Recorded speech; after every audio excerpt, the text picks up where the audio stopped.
Le président du Faso est à Kigali. Roch-Marc Christian Kaboré est arrivé ce matin dans la capitale du Rwanda où se tient à partir de demain la 27e conférence des chefs d'État de l'Union africaine. Au menu, la question des droits de la femme, la sécurité mais surtout la succession de Nkosazana Dlamini Zuma à la tête de la commission. Et puis c'est une belle récompense pour l'aéroport de Ouagadougou, un certificat de l'Agence internationale du transport aérien, la preuve que l'escale est sûre pour les avions, les bagages et les passagers les plus heureux. Ce sont les agents chargés de l'assistance en escale. Dans ce journal, zoom sur leur travail. Et puis cette mort suspecte de bœuf à Kamti dans le sud-ouest. Les cadavres ont été retrouvés aux abords d'un marigot. Les soupçons se portent sur les rejets d'un site d'orpaillage situé non loin. Des sites d'orpaillage où l'on retrouve également de nombreux enfants. C'est le dossier de ce journal. Attentat de Nice en France, le profil du suspect se précise. Il s'appelle Mohamed Boulel, 31 ans, père de 3 enfants, chauffeur-livreur. Ce 14 juillet, c'est lui qui était au volant du camion qui a foncé dans la foule sur la promenade des Anglais, tuant 84 personnes.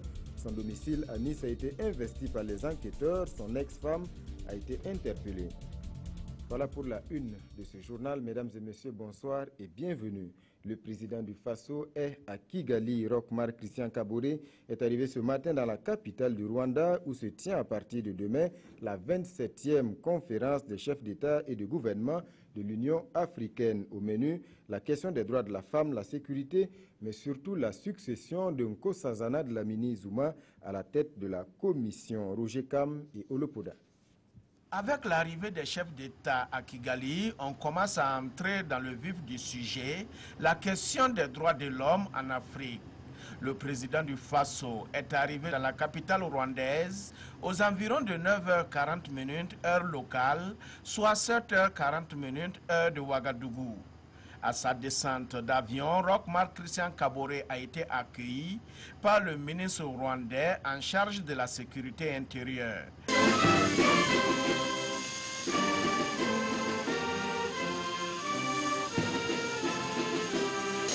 C'est demain, 17 juillet, que s'ouvre la session de la conférence des chefs d'État et de gouvernement de l'UA. Et en marge du 27e sommet de l'UA, se tiendra une rencontre des premières dames sur le sida. L'épouse du président du Faso, Sika Kaboré, est ici pour prendre part à cette rencontre.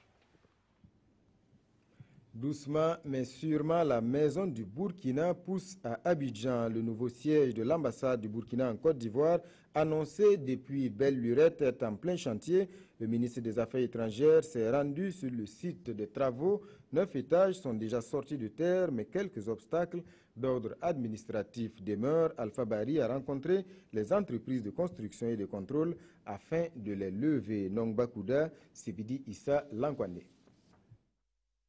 Alpha Bari sur le chantier de construction de la maison du Burkina au quartier Plateau d'Abidjan. Le bâtiment sort de terre. Pour une hauteur prévue de 17 étages, les travaux atteignent à ce jour 9 étages.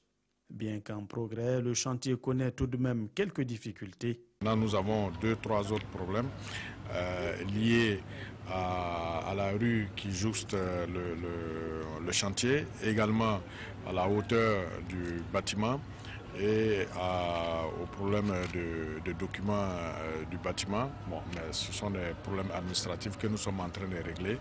Le ministre assure cependant que ces difficultés sont en train d'être levées sur instruction de la présidence ivoirienne. Le chantier pourra donc continuer afin d'achever cet édifice qui est beaucoup attendu des Burkinabés. L'entreprise de construction, elle, se donne encore 10 mois une fois les autorisations accordées.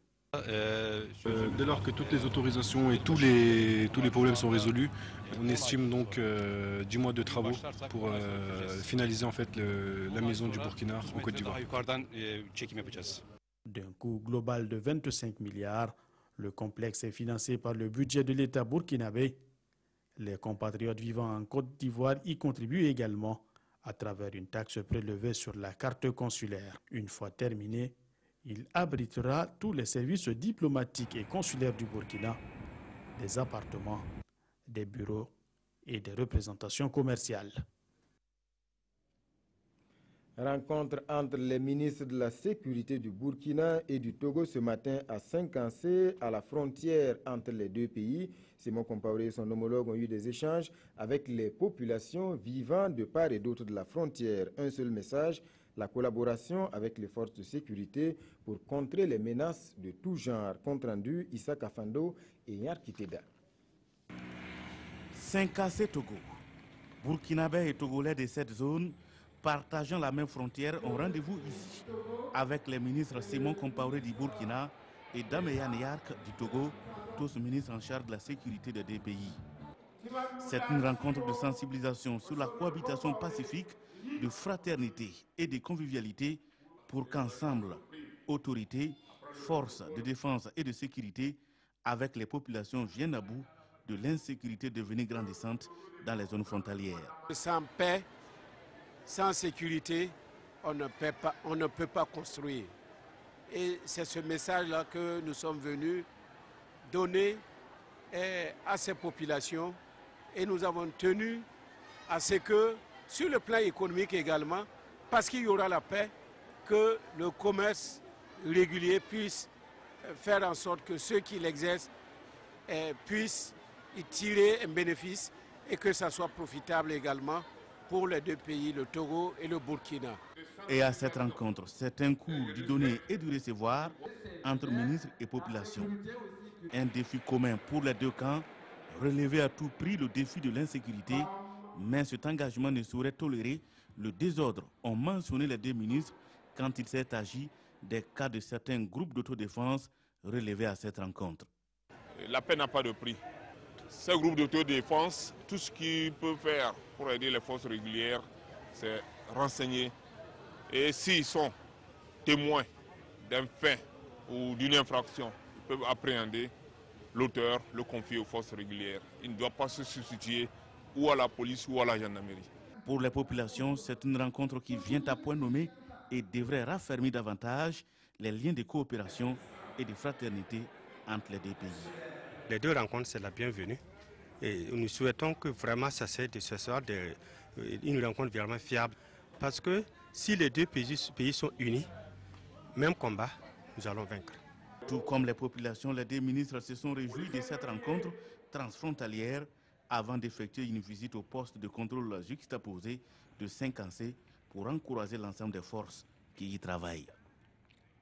Et puis ce panel débat aujourd'hui sur la situation nationale, une initiative du cadre de concertation nationale des organisations de la société civile. 3 sujets au centre des échanges, le passage à la 5e République, la question de la justice, mais aussi le phénomène des Kogolwe-Ougo, une opportunité offerte aux participants pour mieux comprendre ces sujets d'actualité. Gérard Sommet et Maïmouna Traoré. Le passage à la 5e République, la problématique de la justice au Burkina Faso et le phénomène des Kogolwe-Ougo. Autant de sujets qui suscitent des interrogations au sein des populations. Avec ce panel, le cadre de concertation nationale des OSC lance le débat.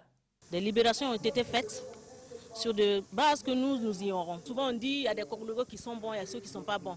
Est-ce qu'ils ont des matricules? Aujourd'hui, si vous regardez même sur les réseaux sociaux, parfois il y a des pages non au régime parlementaire.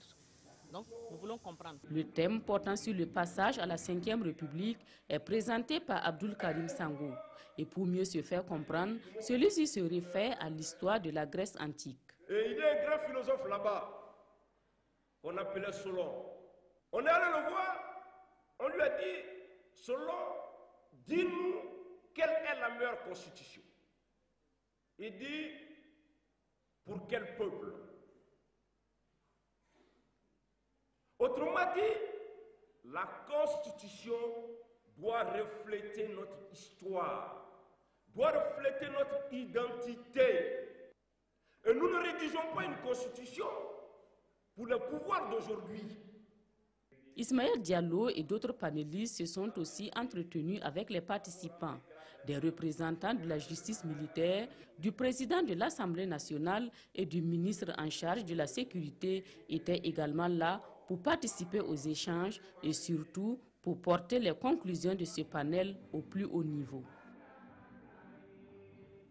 Et puis, on en parlait hier, la démission de 51 conseillers de la commune de Fadangourma, quelques jours seulement après la mise en place du conseil municipal. Réaction aujourd'hui du nouveau maire, et vous allez le voir, cela ne semble pas perturber Jean-Claude Louari, Aimé Douamba et Lambert Soma.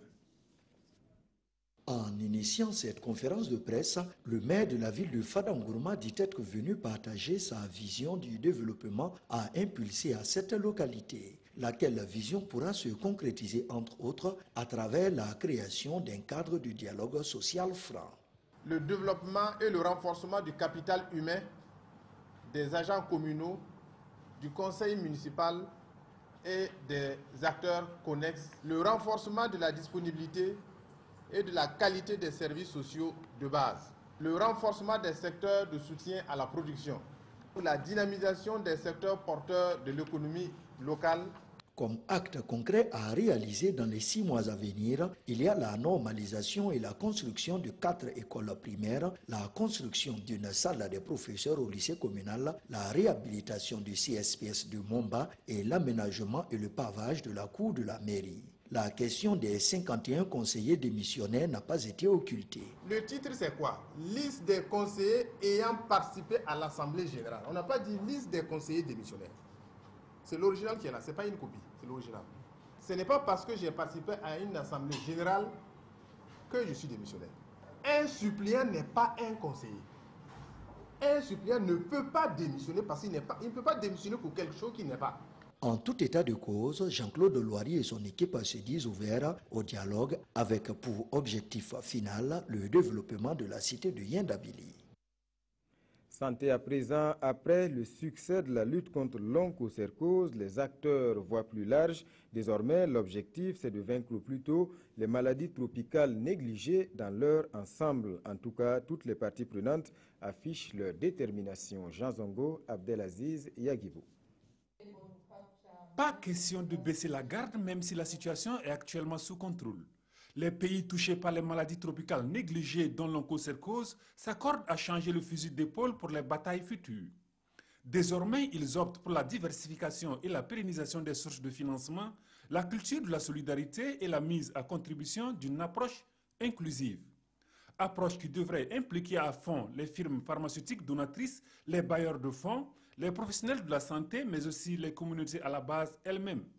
C'est quand on a pris la décision d'organiser ce qu'on appelle les distributions de d'ivermectine, c'est le médicament contre l'onchocercose de masse, qu'on a constaté un recul fondamental de la maladie. Il est établi, après cette expérience-là, que les communautés sont mieux placées pour gérer leurs questions de santé. 11 pays ont bénéficié du programme africain de lutte contre l'onchocercose, APOC, arrivé à terme en 2015.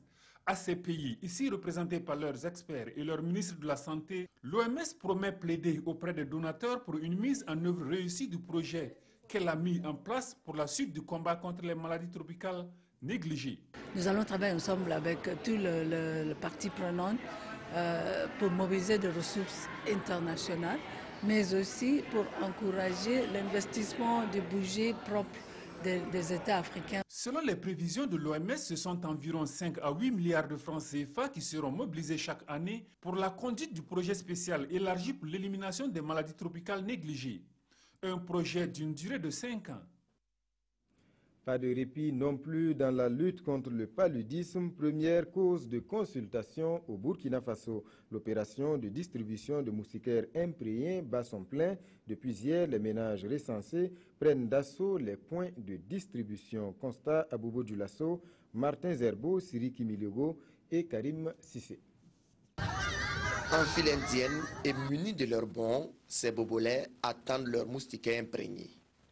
Après quelques minutes, c'est la joie une fois en possession de sa moustiquaire.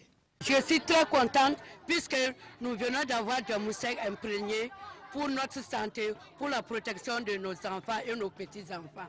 Nous sommes très contents. Dans les hauts bassins, c'est le gouverneur qui donne le ton de cette campagne de distribution.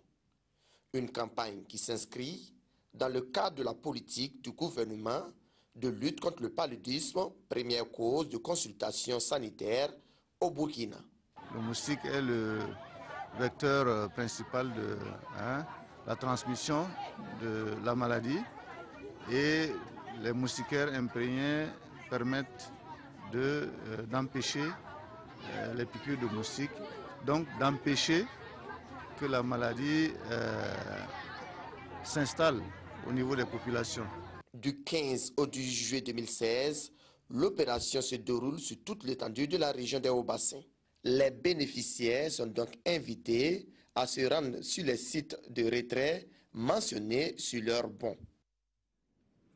Ce centre, pas comme les autres à l'Aï dans le Kourou-Ougo, il est destiné à la prise en charge et à la réinsertion des mineurs en conflit avec la loi.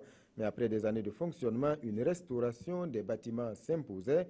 Ces choses faites grâce au soutien de la coopération française. Konsoun Koulibaly et Maxime Zongo. Au lieu de se retrouver dans les prisons parce qu'ils sont en conflit avec la loi, eux, en raison de leur jeune âge, bénéficient d'une seconde chance de réinsertion dans la société. Ici, à l'Aï, ce sont plusieurs métiers qui leur sont enseignés. Le pacte pour le renouveau de la justice consacre une grande partie à l'humanisation des prisons et donc ce centre-là y participe de façon concrète et c'est pour cela que nous avons tenu à y venir. La deuxième raison, c'est que c'est un centre qui avait quelques problèmes, notamment en ce qui concerne les dortoirs et les bureaux au niveau des toits et nous avons eu la chance d'être appuyé par la coopération française. On nous a dit les toits fuient. Eh bien, on a débloqué de l'argent pour réparer les toits dans les bureaux et les dortoirs pour que, avant la période des pluies, les gens soient dans des conditions correctes. Formation en mécanique, auto et moto, menuiserie, couture et bien d'autres, autant de métiers qui leur ouvrent les portes d'une vie active promoteuse. Ce que nous faisons déjà, c'est tout ce qu'un enfant souhaite faire. Dans la limite de nos possibilités, bien sûr. Il peut venir ici, il passe 2 ans, à la fin des 2 années, c'est une autre ambition il a. Donc nous l'accompagnons toujours hors du centre à pouvoir réussir cette ambition. Depuis l'ouverture du centre en 2004, ce sont plus de 270 enfants qui ont reçu des formations diverses. La présente promotion compte 88 pensionnaires, dont 10 filles. Je vous le disais en titre, une distinction pour la régie administrative chargée de la gestion de l'assistance en escale de l'aéroport de Ouagadougou. C'est elle qui est chargée, entre autres, de la prise en charge des bagages et des passagers. Elle vient de recevoir le certificat Isago pour la bonne qualité de son travail. La preuve que l'aéroport de Ouagadougou est une escale sûre. Adama Guiti, Ismaël Diloma, Sirima. Le certificat Isago, ici présenté au ministre des Transports. Ce certificat atteste de la sûreté et de la sécurité des opérations d'escale à l'aéroport international de Ouagadougou. À partir de cette reconnaissance, le ministère des Transports veut faire de la plateforme de Ouagadougou une plateforme cotée. La sécurité et la sûreté dans les aéroports est une priorité. C'est très important. Et lorsque cela n'est pas... en tout cas, il y a un petit doute. Ça fait que certaines compagnies hésitent, en tout cas, à venir vers ces aéroports. Et donc nous, avec ce certificat, ça ne fera que rassurer nos partenaires. Cette reconnaissance est le fruit de 2 années de préparation. Pour son obtention, la régie administrative chargée de la gestion de l'assistance en escale, Ragaye, s'est appuyée sur des compétences internes et burkinabais. Nous avons l'obligation de maintenir en tout cas cet acquis. Ça veut dire quoi? Ça veut dire qu'en fait, il faut redoubler d'efforts et travailler de manière à ce que le renouvellement soit possible encore. Créée en 2002, la Ragaye s'est occupée de plus de 300 000 passagers et de 8 millions de fret pour la seule année de 2015. Par cette distinction, elle fait de l'aéroport international de Ouagadougou le second dans l'espace UEMOA à répondre aux normes Isago. Nous avons voulu en savoir davantage sur le travail au quotidien des agents à l'aéroport de Ouagadougou, des opérations de contrôle du chargement, la gestion des passagers et des bagages, jusqu'à la circulation des avions. Les premiers responsables de l'aéroport ont ouvert leurs portes à notre équipe. C'est un reportage de Mathias Drabou et Ismaël Diloma Sirima. L'aéroport international de Ouagadougou répond aux normes ISAGO depuis décembre 2015. C'est dire que les questions de sécurité des opérations aux aéroports sont respectées. Le contrôle documentaire ainsi que les différentes étapes d'enregistrement ont été jugées satisfaisantes. Ont également reçu une bonne note les équipements homologués, la prise en charge des bagages ainsi que le travail du service des opérations aériennes pour équilibrer les avions et donner aux pilotes des dossiers de vol bien élaborés. Il y avait 256 exigences qu'il fallait respecter. Et on a passé le temps ensemble à faire l'analyse des écarts. Là où ça n'allait pas, on corrigeait et jusqu'à ce qu'on arrive à un moment où on dit « nous, on pense qu'on est prêt ». Sur les 256 exigences auditées, seules 7 ont été jugées non conformes avec un niveau de sévérité faible. Les bagages de nos passagers n'étaient pas suffisamment bien protégés, surtout quand il y a des intempéries, quand il y a la pluie. On a une zone de stockage de notre matériel. Bon, cette zone-là n'était pas conforme. On a attiré notre attention et on a corrigé. Après les différentes corrections effectuées, l'audit final a eu lieu les 11 et 12 avril 2016, ce qui a donné droit à cette inscription au label ISAGO, valable jusqu'en décembre 2017. Le syndicat des professionnels des technologies de l'information et de la communication suspend son mot d'ordre de grève après une semaine d'arrêt de travail. Les négociations avec le gouvernement ont porté fruit. L'engagement est pris de restaurer l'indemnité spéciale d'informaticien avec à la clé une augmentation de son taux. C'était la principale revendication de ce syndicat. Moussa Ouedraogo, Ibrahim Sanou, Oumar Zombré.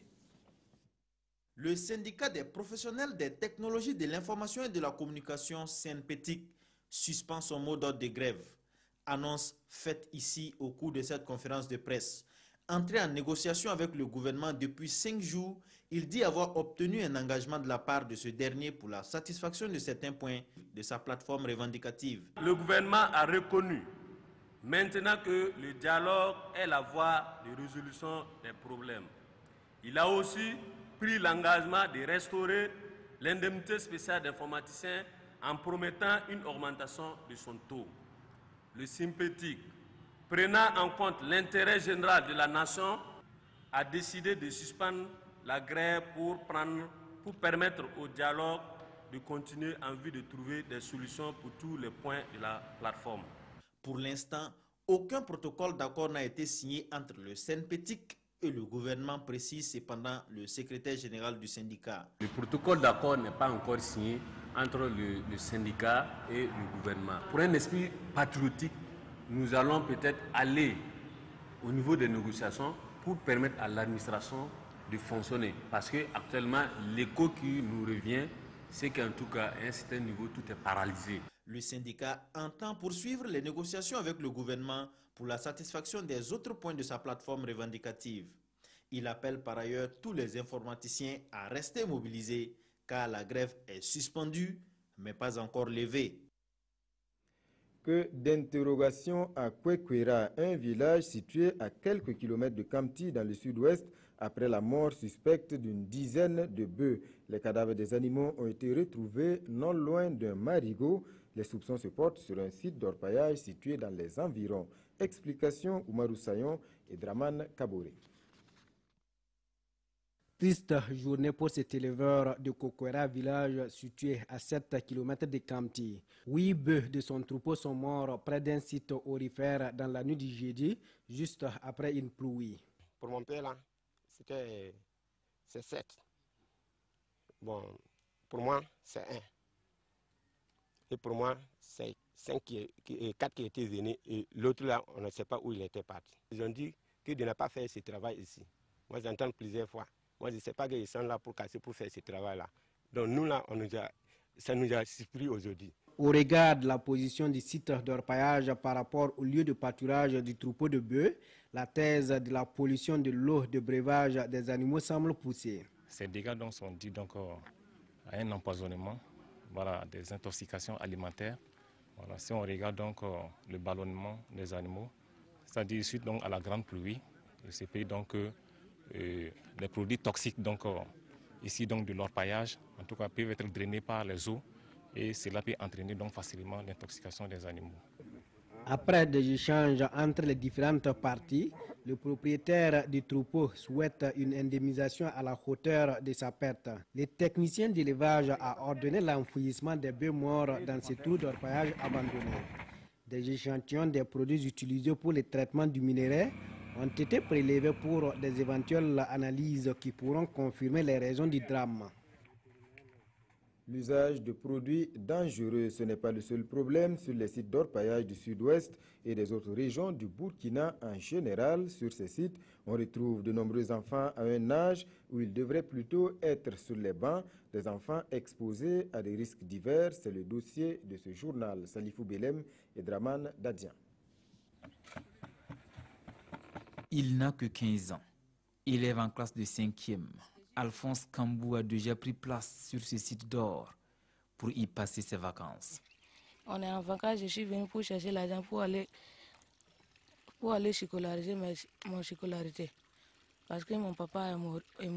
Tu gagnes combien comme ça à la fin du mois? À la fin du mois, je gagne 20 000. Son travail, dit-il, consiste au lavage du minerai.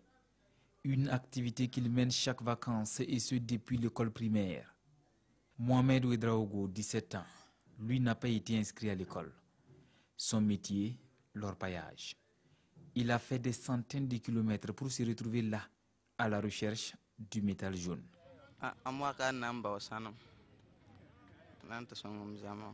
Je suis à la recherche de l'or pour subvenir aux besoins de ma famille.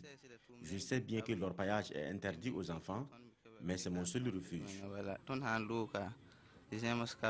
Si certains enfants se retrouvent volontairement dans l'orpaillage, ce n'est pas le cas pour d'autres. Nés sur les sites aurifères de parents orpailleurs, ils ne connaissent que cette activité loin de l'école. C'est quoi nous on demande aujourd'hui à l'État? Il faut avoir de l'école même pour déplacer. Parce que les orpailleurs, dès qu'ils entendent qu'il y a l'or dans un coin là, tout le monde part en même temps. Donc ils vont avec les enfants. Les enfants qu'ils voient ici, ce n'est pas les enfants des villages, c'est les enfants que les orpailleurs même qui se déplacent avec eux. Ce sont leurs enfants. Il y en a même qui sont nés sur les sites. On les baptême est fait sur les sites. Donc, qu'est-ce qu'il va faire? Il est orpailleur, puisqu'il est né dedans. Il y a des gens, ça vaut 30 ans, ils sont dans l'orpaillage. Et leurs enfants aujourd'hui aussi sont grands dans l'orpaillage. Ils sont devenus des patrons des orpailleurs. Donc, ils connaissent tous le système, comment ça se passe. Des enfants orpailleurs, on en trouve un peu partout dans les différents sites d'or à exploitation artisanale. En 2011, 98 enfants en situation de travail ont été enregistrés dans 38 sites d'orpaillage au sud-ouest. Et qu'en est-il de la situation actuelle sur la centaine de sites répertoriés dans cette région? Pour ce qui est de la situation, il faut dire qu'il est très important qu'une enquête puisse nous situer sur l'étendue et l'envergure du travail des enfants dans les sites d'orpaillage. Voilà. Mais pour un observateur comme ça, lambda, vous constaterez que les enfants y sont sur les sites d'orpaillage. Vous constaterez également qu'ils sont impliqués dans certains travaux qui sont identifiés et interdits à ces enfants par l'ancien décret sur la liste des travaux dangereux qui incriminait un certain nombre de tâches au niveau des sites d'orpaillage. Voilà. La dernière situation qu'on avait date de l'enquête de 2006 et cette enquête estimait à 2,3% le nombre d'enfants enquêtés qui étaient qui étaient dans les activités extractives, dont les sites d'orpaillage. Certes, le travail des enfants embrasse tous les domaines socio-économiques de la vie active, mais avec la ruée vers l'or, ils sont actuellement des centaines de milliers d'enfants burkinabés dans les sites aurifères, à la recherche de leur pitance.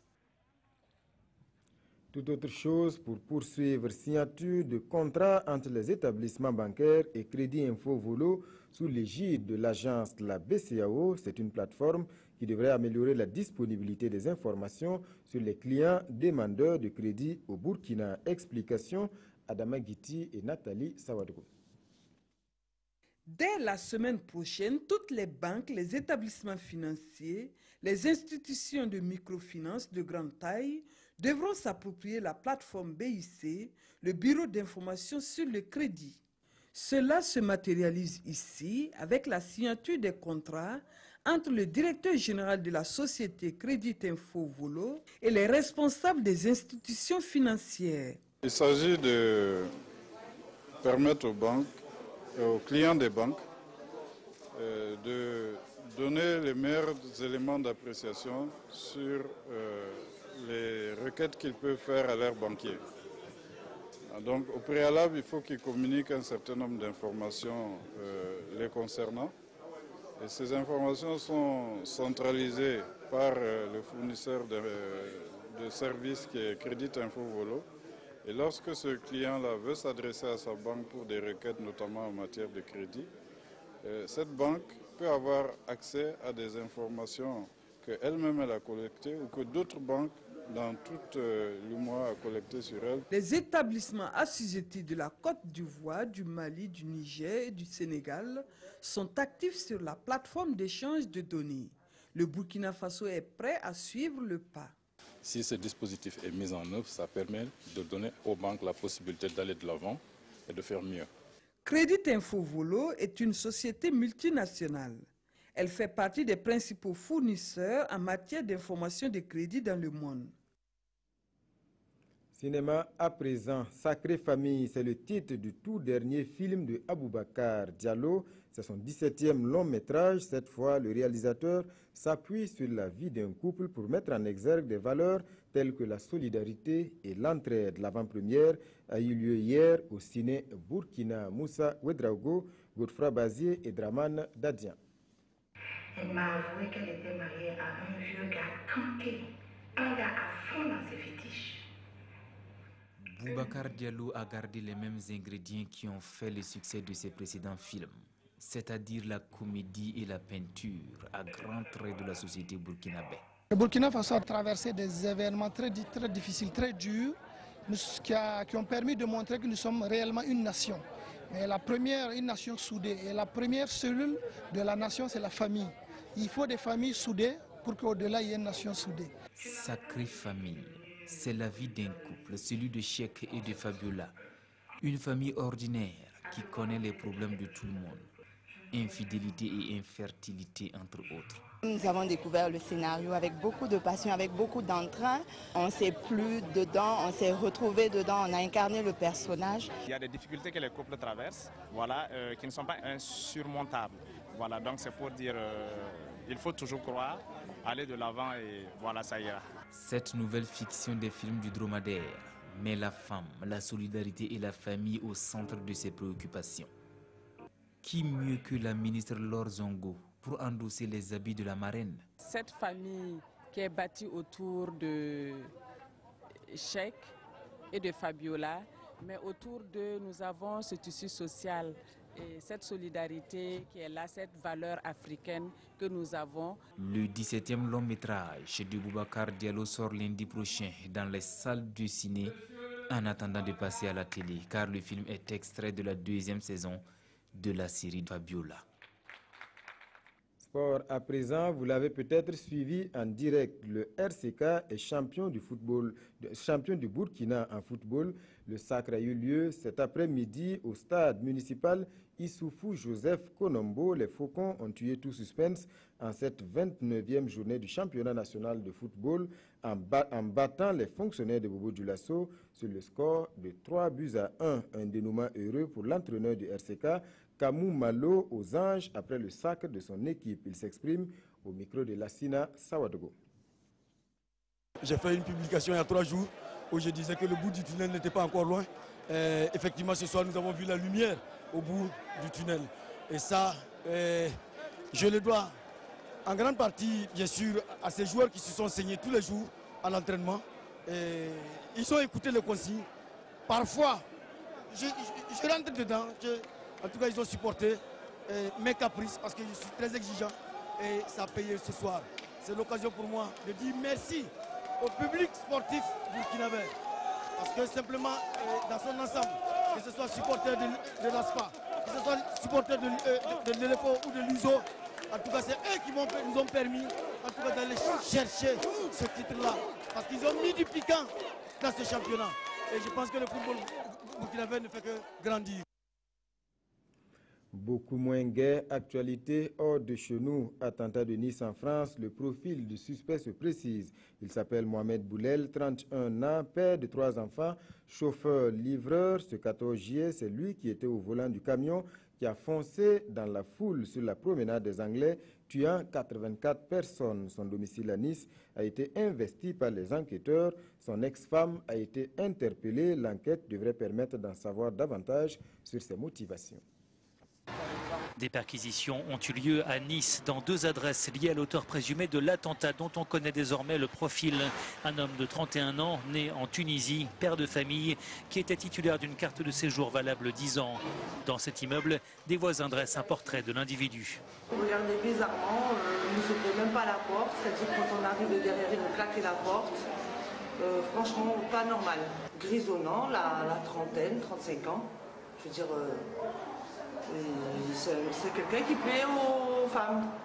On n'aurait pas dit du tout. Il n'avait pas une tête qui faisait peur, mais le regard. Il fixait les enfants beaucoup. L'ex-femme du suspect a été placée en garde à vue.